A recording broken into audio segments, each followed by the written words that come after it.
Hello aspirants, welcome back to my YouTube channel. मैं आपके लिए आज के टॉपिक करंट अफेयर्स लेके आई हूँ।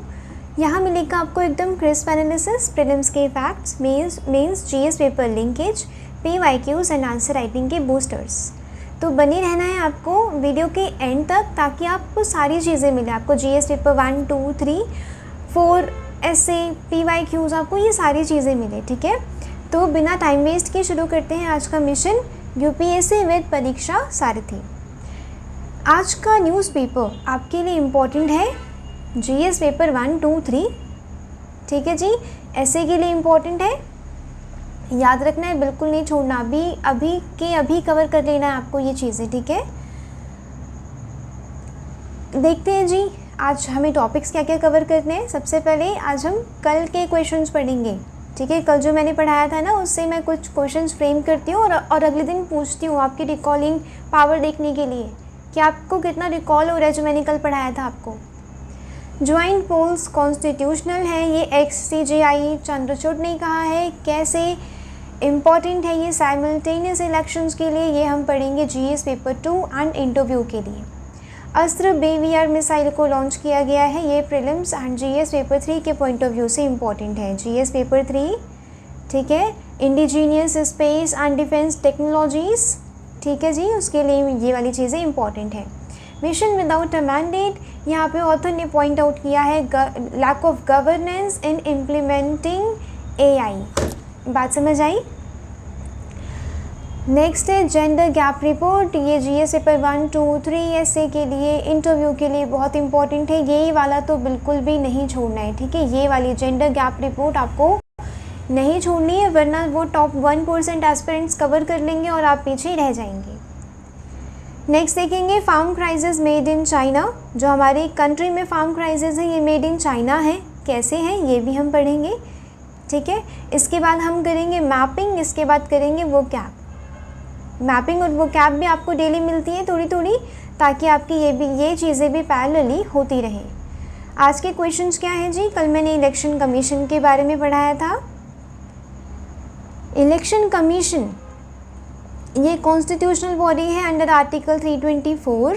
इलेक्शन कमिश्नर, ये चीफ इलेक्शन कमिश्नर्स होते हैं, ये रिमूव किए जा सकते हैं by president on the recommendations of council of minister.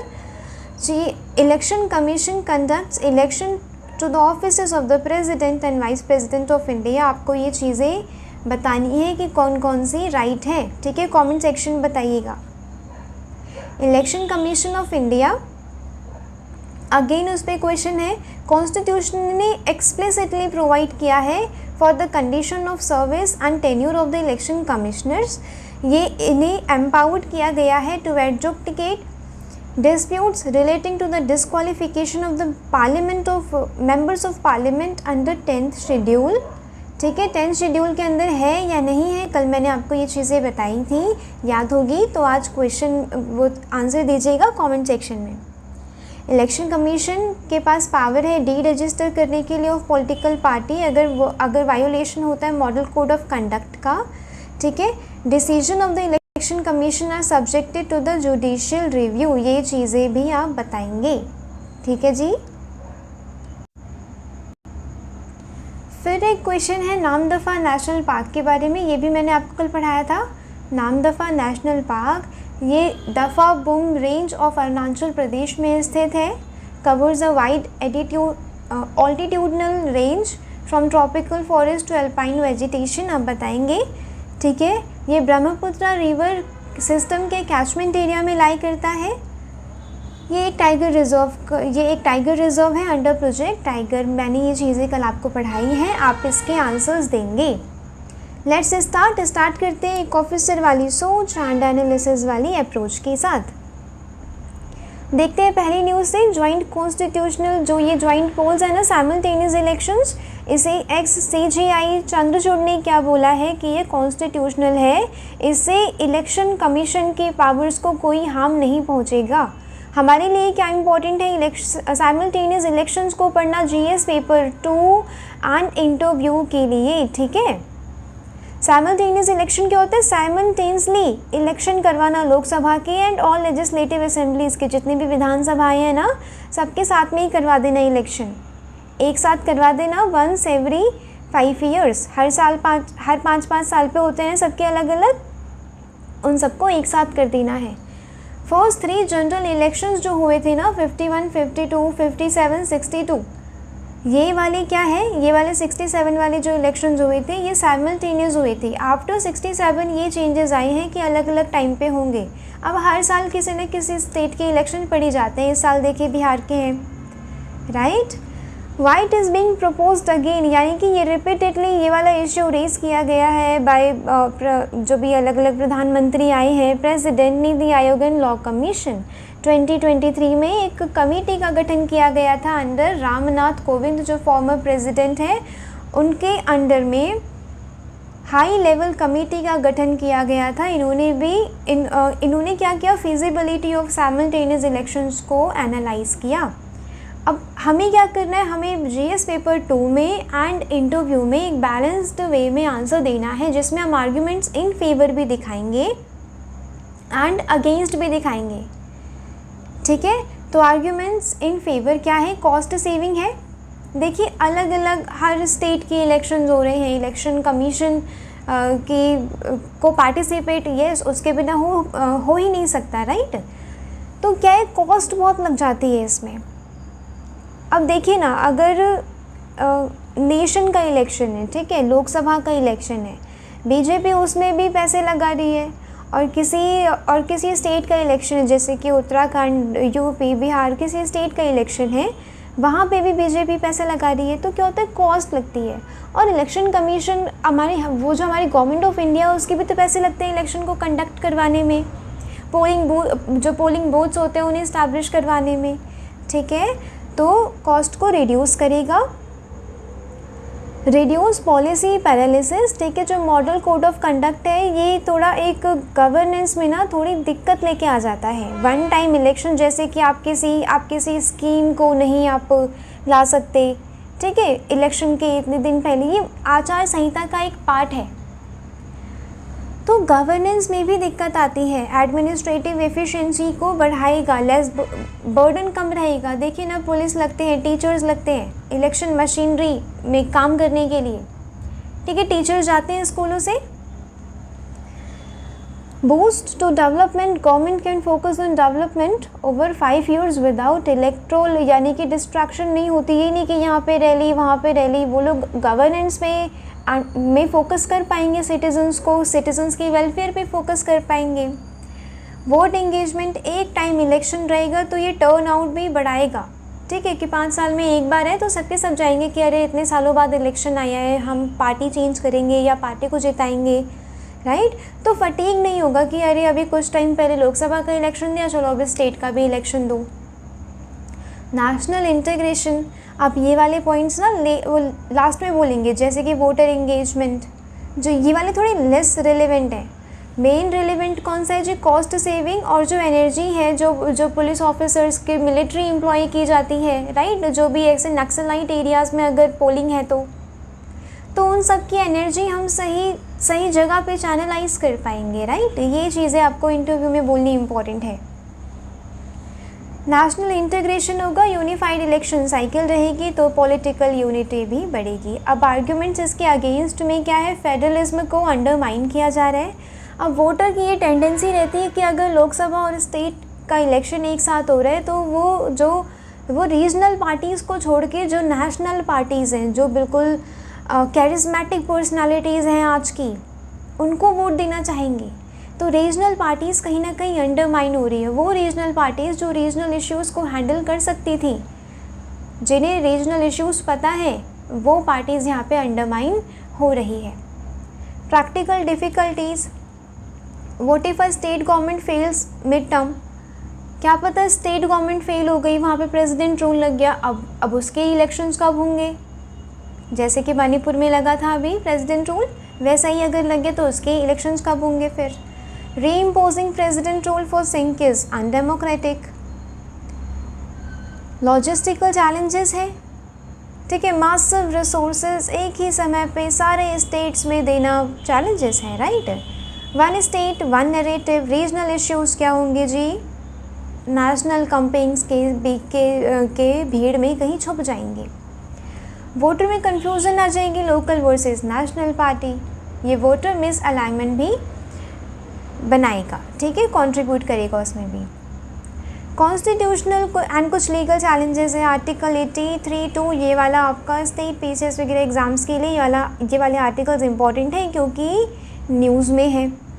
बात समझ आई। आर्टिकल 172(1) क्या है, state assemblies 5 year, article 356 president rule provision.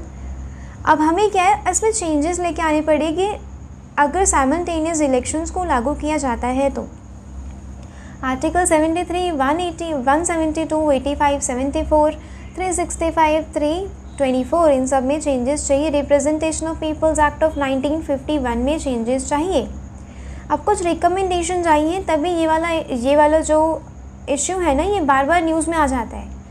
Law commission की 170th रिपोर्ट थी, इसने कहा कि साइमल्टेनियस इलेक्शन करवाओ to avoid frequent model code of जो कंडक्ट होता है ना उनका, इसका फ्रीक्वेंट वायोलेशंस जो होता है, ठीक है, डिस्ट्रप्शंस जो होता है, इसे कम करने के लिए साइमल्टेनियस इलेक्शंस चाहिए।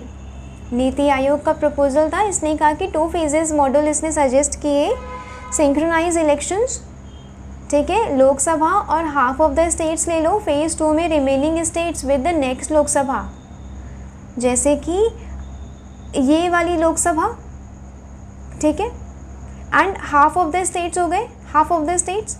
फिर जब 5 साल बाद एक नेक्स्ट इलेक्शंस होंगे तो लोकसभा, एंड जो रिमेनिंग स्टेट्स होंगे, हाफ ऑफ द स्टेट्स में जो रिमेनिंग स्टेट्स होंगे ना, उसके इलेक्शंस इस वाली लोकसभा के साथ कंडक्ट करवा दो, ऐसा नीति आयोग का प्रपोजल था।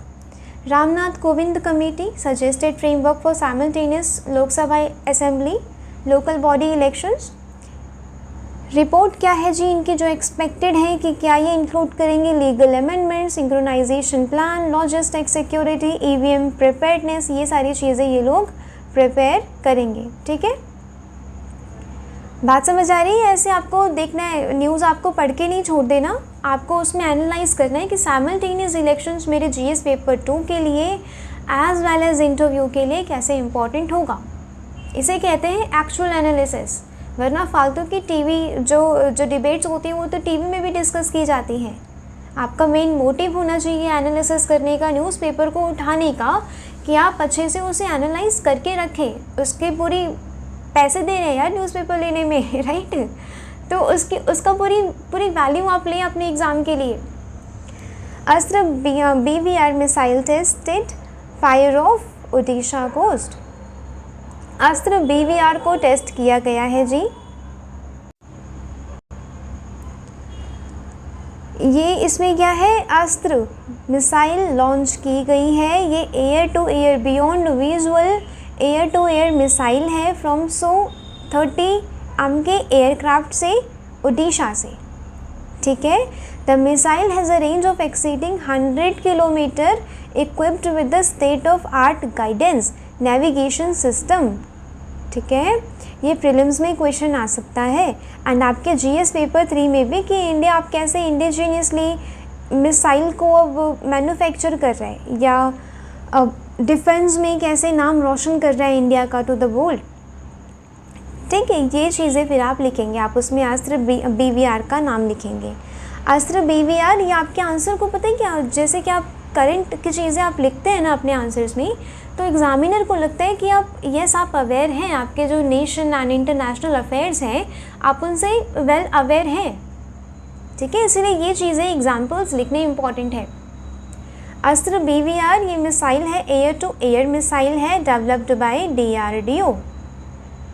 डिज़ाइन किया गया है to engage and destroy enemy aircraft, दुश्मन के एयरक्राफ्ट को तहस नहस करना एट लॉन्ग डिस्टेंस, जो बियॉन्ड विजुअल रेंज है, ठीक है, उसे डिस्ट्रॉय करना। The Astra missile is an important component of India's air defence capabilities. आप ये चीज़ें लिखेंगे जीएस पेपर 3 में। Integrated with the various aircraft including SU-30 MKI and Tejas light combat aircraft. एक अभी रिसेंट न्यूज़ में थी गांडीव, क्या इंपॉर्टेंट है भैया किसके लिए? ये नेक्स्ट जनरेशन BBR मिसाइल है, design for high speed aerial combat and long range engagements.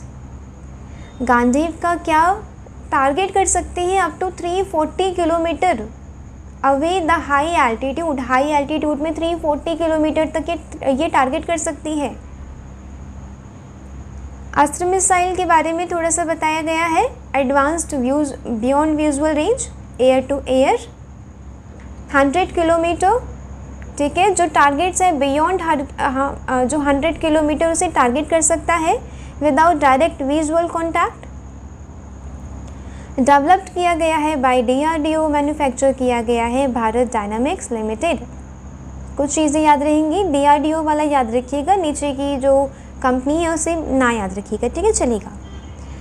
Altitude can engage targets 20 kilometre altitude, ठीक है जी। रेंज क्या है इसकी? 100 kilometre. High speed precision targeting है। ये कुछ नहीं, ये ऐसे कुछ पॉइंट्स हैं जो आप अपने आंसर्स में लिख सकते हैं। कुछ ये वाले पॉइंट आप रहने दीजिएगा, ठीक है, नंबर्स नहीं। बात समझ आ रही है? तो ऐसे आपको एनालिसिस करना है। नेक्स्ट इंपॉर्टेंट देखेंगे, मिशन विदाउट अ मैंडेट। यहाँ पे ऑथर क्या कह रही हैं कि AI इंडिया के जो आर्टिफिशियल एम्बिशंस तो बहुत ज़्यादा है, बट यहाँ पे क्या है, एक कॉम्प्रिहेंसिव कैबिनेट अप्रूव्ड स्ट्रैटेजी नहीं है। As the US and the China drive to the new era of AI competition, ठीक है, EU ने अपना राइट ले लिया है बिल्कुल AI रेगुलेशन के लिए। तो इंडिया ने अपनी एम्बिशंस को आर्टिकुलेट किया है in technology and shape global AI governance. But यहाँ पे क्या है, हमारे यहाँ एक comprehensive politically grounded national strategy नहीं है, जिस वजह से हमारी टेक्नोलॉजिकल कैपेबिलिटी और managing the attendant strategic and social transformation में दिक्कत है। हम लैग कर रहे हैं। इंडिया का AI मिशन बजटरी है इसका कम से कम 10,000 करोड़। ऑपरेटिंग विदाउट अ कैबिनेट एंडोर्स्ड, मैंने वही पॉइंट्स हाईलाइट किए हैं जो आपके आंसर्स में डायरेक्टली यूज़ हो सकते हैं। कहाँ पे आप ये यूज़ करेंगे? AI, ठीक है, GS पेपर 3 में एंड GS पेपर 2 में जब गवर्नेंस टेक्नोलॉजी का आप कुछ कॉम्बिनेशन दिखाएंगे तब आप ये चीज़ें यूज़ करेंगे। Operating without a government endorsed national strategy, ठीक है जी। होल ऑफ द गवर्नमेंट का कोऑर्डिनेशन नहीं है, लॉन्ग टर्म पॉलिटिकल कमिटमेंट नहीं है, require to align public and the private action. US, China, UK, EU में क्या है, एक कैबिनेट एंडोर्स्ड नेशनल स्ट्रैटेजीज है, पॉइंट बाय पॉइंट लिखा गया है कि कैसे हम AI के फील्ड में आगे बढ़ेंगे। In the private sector India की जो IT इंडस्ट्री है ना, वो कहाँ पे लिमिटेड है? सर्विसेज में, रिसर्च में नहीं, फाउंडेशनल रिसर्च में नहीं। India lacks AI first national campaigning and deep tech industrial ecosystem. ये आप जब चैलेंजेस फाइंड आउट करेंगे, जब आप चैलेंजेस लिखेंगे अपने आंसर्स में, तब आप ये लाइन लिखेंगे। फंडिंग रिमेन्स स्क्यूड टुवर्ड्स, हमारी फंडिंग किस तरफ है? कम है, वो भी कंज्यूमर टेक की तरफ है, फाउंडेशनल रिसर्च में नहीं है। इसीलिए इसके एक एक पॉइंट इंपॉर्टेंट है। Important debates around the strategic autonomy, use of public data, energy demands, national security implications have received short shift in the largely जो टेक्नोक्रेटिक पॉलिसी डिसीजंस हैं उसमें हमने एक स्ट्रैटेजिक ऑटोनॉमी को हमने कम जगह दी है। इसकी एब्सेंस अंडरमाइन करती है इंडिया के international credibility in the field of AI। The path forward is clear.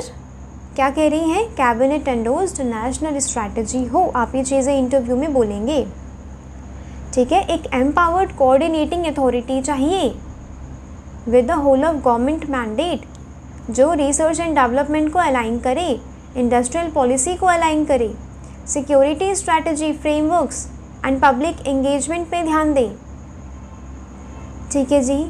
AI एक अनदर टेक्नोलॉजी नहीं है, ये एक जनरल पर्पस है ट्रांसफॉर्मेशन का, क्योंकि हम एक ऐसे एरा में जा रहे हैं जो बिल्कुल टेक्नोलॉजिकल है, राइट। हम खुद ही, हम टेक्नोलॉजी, एल्गोरिदम, हम इन पे कितना डिपेंडेंट है आजकल, राइट। तो ये ट्रांसफॉर्मेशन है पूरा।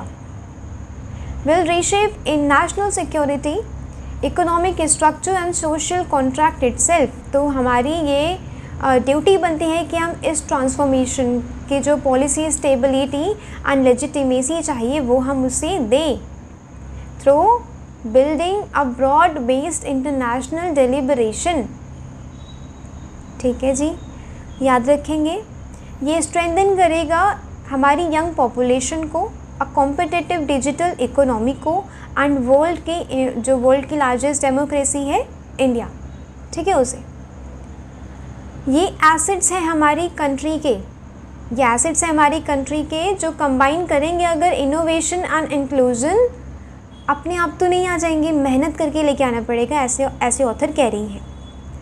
AI governance must be treated as a national strategic priority. जो AI का गवर्नेंस है हमें नेशनल स्ट्रैटेजिक प्रायोरिटी देनी है उसे। नेक्स्ट देखेंगे ग्लोबल जेंडर गैप रिपोर्ट। अब ये तो इतना इम्पॉर्टेंट है, मैं चाहती हूँ आप ये खुद से पढ़ें। ये द हिंदू का एडिटोरियल है, इतना इम्पॉर्टेंट है कि बस।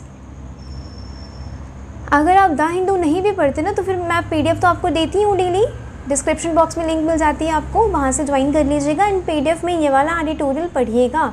GS paper 1, 2, 3 and essay interview बहुत इम्पॉर्टेंट है।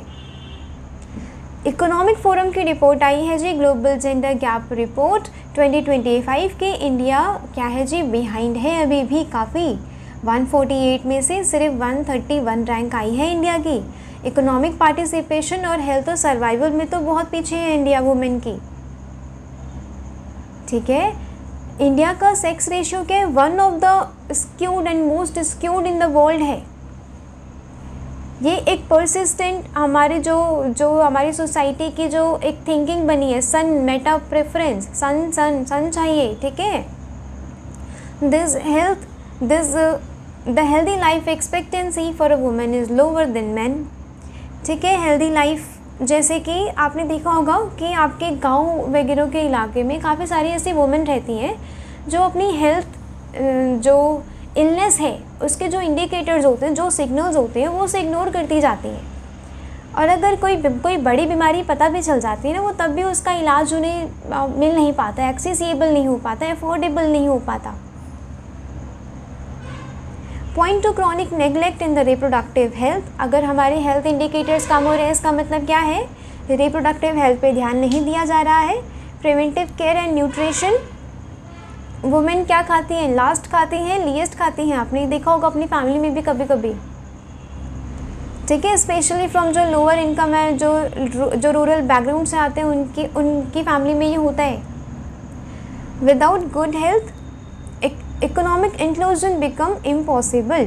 वो कैसे इकोनॉमी में पार्टिसिपेट कर पाएंगे जब तक उनकी हेल्थ ठीक नहीं रहेगी।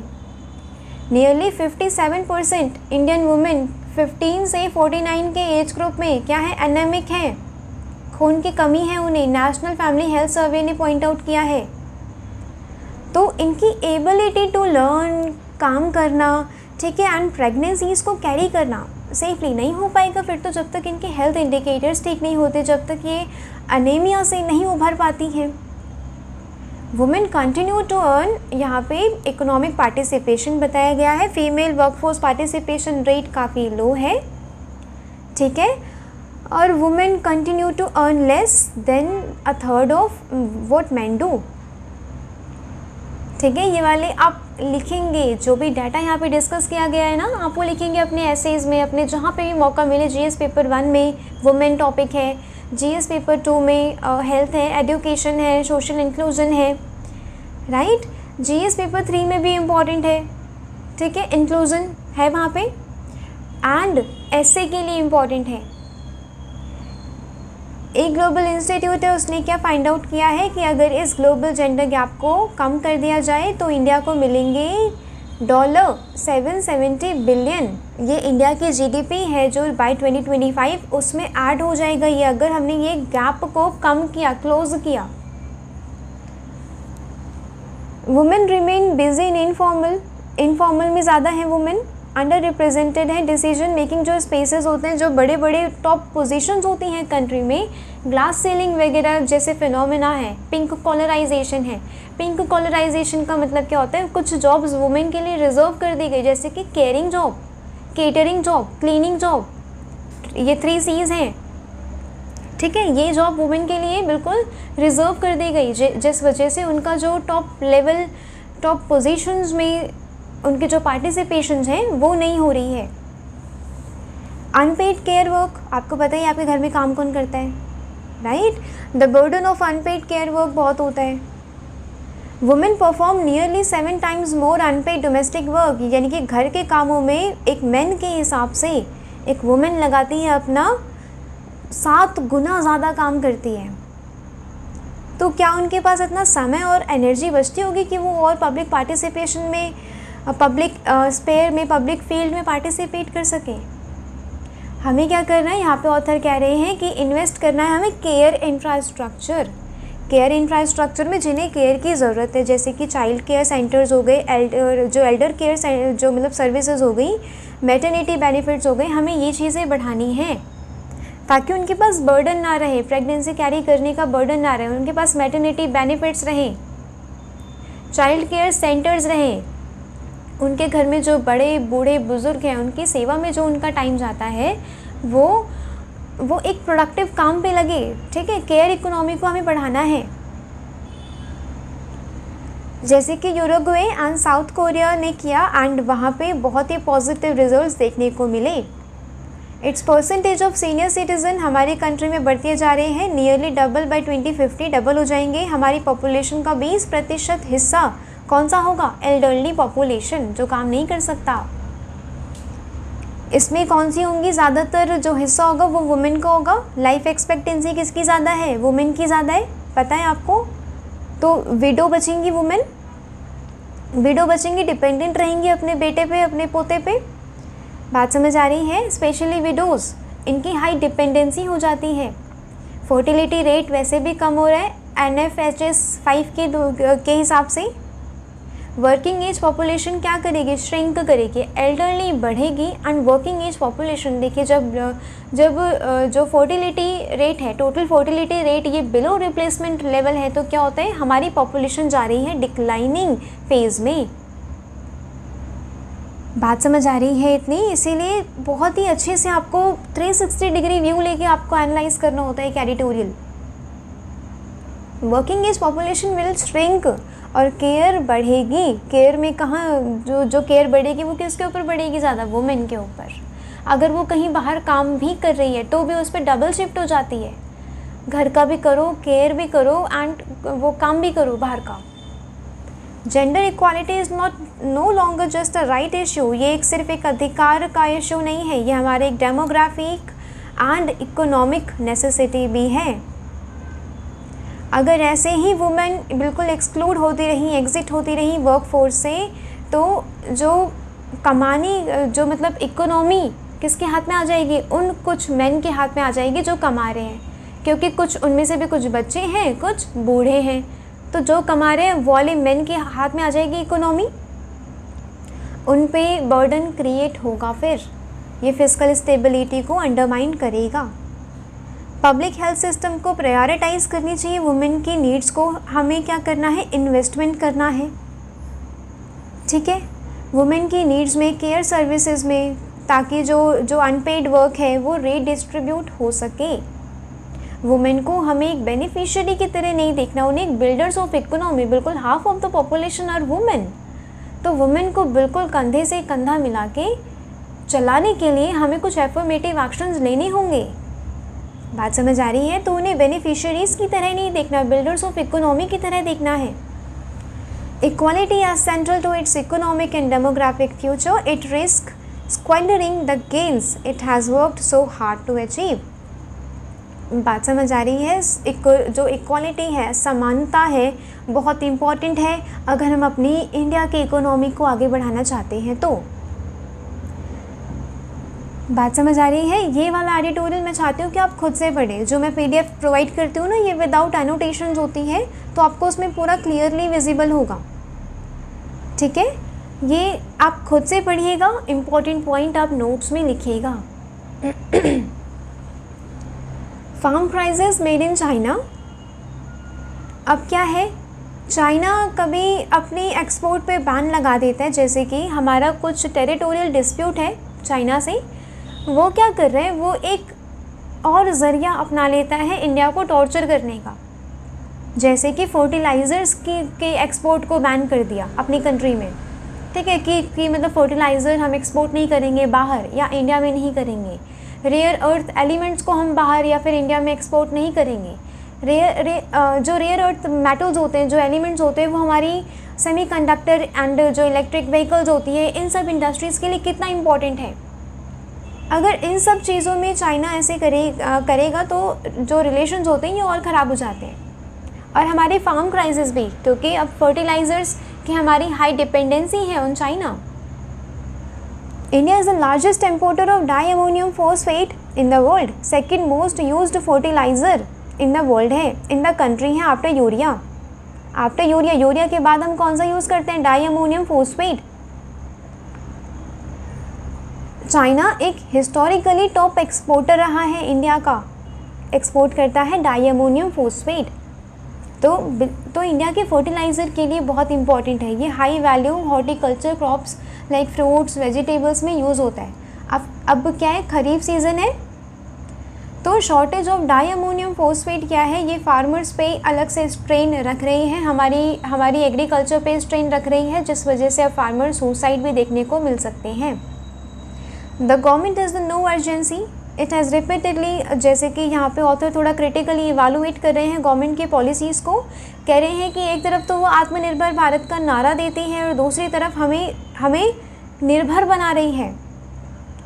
But the spirit of the self reliance is hardly reflected in the primary sectors, यानी कि बहुत ही कम दिखता है सेल्फ रिलायंस हमें, जैसे कि प्राइमरी सेक्टर, जैसे कि एग्रीकल्चर में। बैन क्यों है, चाइना की ये टेंडेंसी रही है कि वेपनाइज करता है ट्रेड को, हथियार बनाता है ट्रेड को, ताकि टेरिटोरियल डिस्प्यूट सॉल्व किए जा सके। 2010 में भी ऐसा ही हुआ, चाइना और जापान का सेनकाकू आइलैंड से रिलेटेड कुछ डिस्प्यूट हुआ। चाइना ने क्या किया, रेयर अर्थ मेटल्स जापान को एक्सपोर्ट करना बैन कर दिया, ठीक है। और हमारी भी जापान की तरह ना, हमारी भी डिपेंडेंस बहुत है चाइना पे रेयर अर्थ वो मेटल्स के लिए।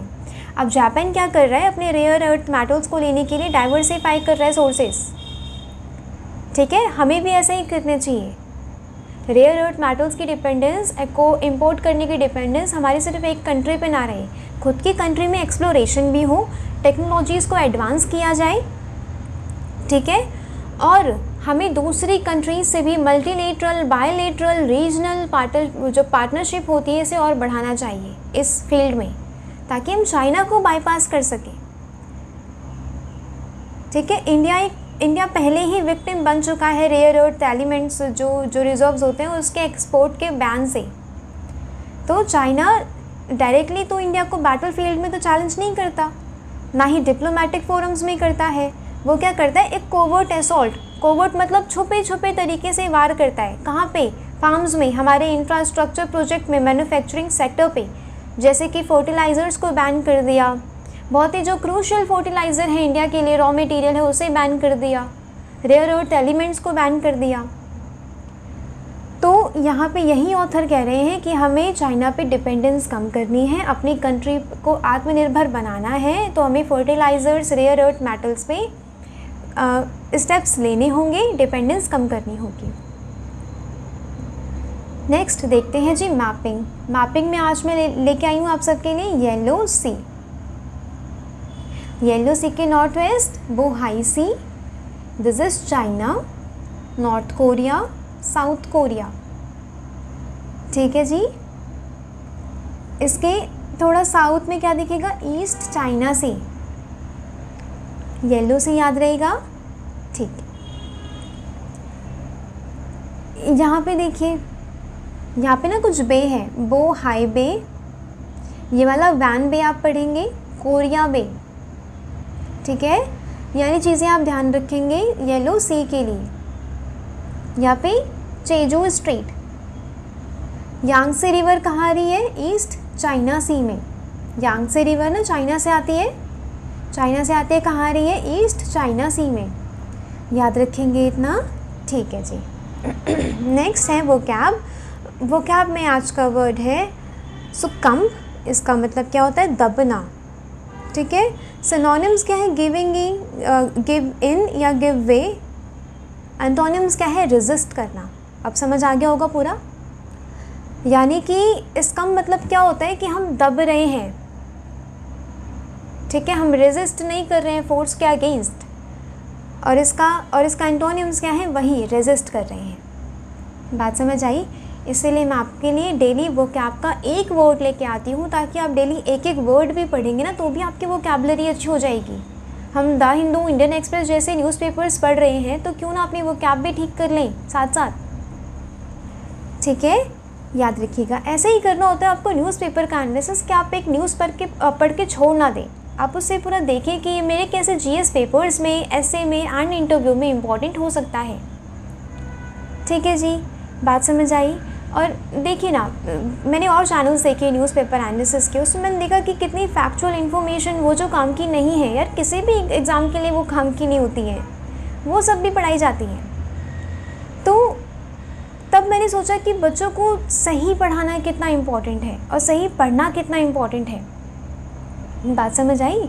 हाँ, हम अगर न्यूज़पेपर उठा रहे हैं तो पता तो चले क्या पढ़ना है इसमें से। और यही चीज़ें आपको परीक्षा सारथी पे सिखाई जाती है कि आप अगर एक न्यूज़ पढ़ रहे हैं तो आप देखें कि अच्छा ये तो नेशनल न्यूज़ है, बहुत इंपॉर्टेंट है। फिर देखें कि वो आपके जीएस पेपर्स में, ऐसे में, इंटरव्यू में या फिर प्रीलिम्स में कैसे यूज़ हो सकता है, कैसे उसे क्वेश्चन फ्रेम किया जा सकता है। बात समझ आई, ठीक है जी। तो अब आप क्या करेंगे, कल है संडे, आप क्या पूरे वीक का रिवीजन करेंगे संडे को। मैंने जितना भी पढ़ाया है मंडे टू सैटरडे आप सारा रिवीजन करेंगे, ठीक है। मिलते हैं मंडे को, तब तक आपको ये वाली मैं पीडीएफ दे दूंगी टेलीग्राम चैनल पे। आपको नोट्स बनाने हैं, इसमें से नोट्स बाद के लिए नहीं छोड़ने, बाद में नहीं खुलती किसी की पीडीएफ्स। ये पीडीएफ ले लो, वो पीडीएफ ले लो, ऐसे तो पीडीएफ कलेक्टर बन जाएंगे आप। ये पोस्ट तो नहीं चाहिए होगी ऑब्वियसली, राइट। तो आपको क्या करना है, मैं जो आपको पीडीएफ दूंगी उसी में से आपको नोट्स बना लेने हैं, वैल्यू एडिशन कर लेना है अपने नोट्स में और रिवीजन करते रहना है। मैंने जो आज क्वेश्चन पूछे हैं उसके आंसर्स आप कमेंट सेक्शन में दीजिएगा। तो मिलते हैं मंडे को, तब तक के लिए थैंक्स फॉर वॉचिंग। ध्यान रखिएगा अपना। थैंक यू, जय हिंद।